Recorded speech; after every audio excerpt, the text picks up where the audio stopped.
இவங்க இவங்களோட 5 குழந்தைகளையும் ஒரு குழந்தைங்களா பாத்ரூம் கூட்டிட்டு போயிட்டு துடிக்க துடிக்க ஒரு குழந்தைங்களா கொலை பண்ணாங்க. ஆனா கோர்ட்ல தண்டிச்சாங்களான்னு சொல்லி கேட்டீங்கன்னா கிடையாது.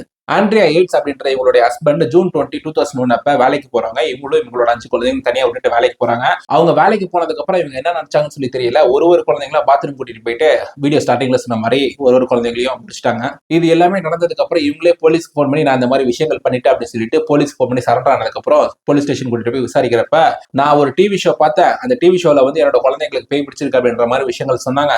அதனால நான் இந்த மாதிரி விஷயத்த பண்ணிட்டேன் அப்படின்னு சொல்லிட்டு போலீஸ் கிட்ட கன்ஃபஸ் பண்றாங்க. ஃபர்ஸ்ட் அதை சரியா விசாரிக்காத போலீஸ் என்ன பண்றாங்க, கோர்ட்ல ஒப்படைச்ச உடனே மார்ச் 15, 2002 அப்ப இவங்க வாழ்க்கை முழுக்க ஜெயில இருக்கணும் அப்படின்னு சொல்லிட்டு ஜட்ஜ் சொல்லிட்டுறாங்க. இந்த கேஸை பார்த்த ஒரு சில டாக்டர்ஸ் என்ன பண்றாங்க, இவங்க போஸ்ட்மார்ட்டம் சைக்கோசிஸ் அப்படின்ற ஒரு நோயால பாதிக்கப்பட்டிருக்காங்க, ஒரு மனநல நோயால பாதிக்கப்பட்டிருக்காங்க, அதனால இவங்களை நீங்க சட்டப்படி தண்டிக்க கூடாது அப்படின்னு சொல்லிட்டு ஒரு சில டாக்டர்ஸ் இதை மேல்முறையீடு பண்ணி இந்த கேஸை விசாரிக்க வைக்கிறாங்க.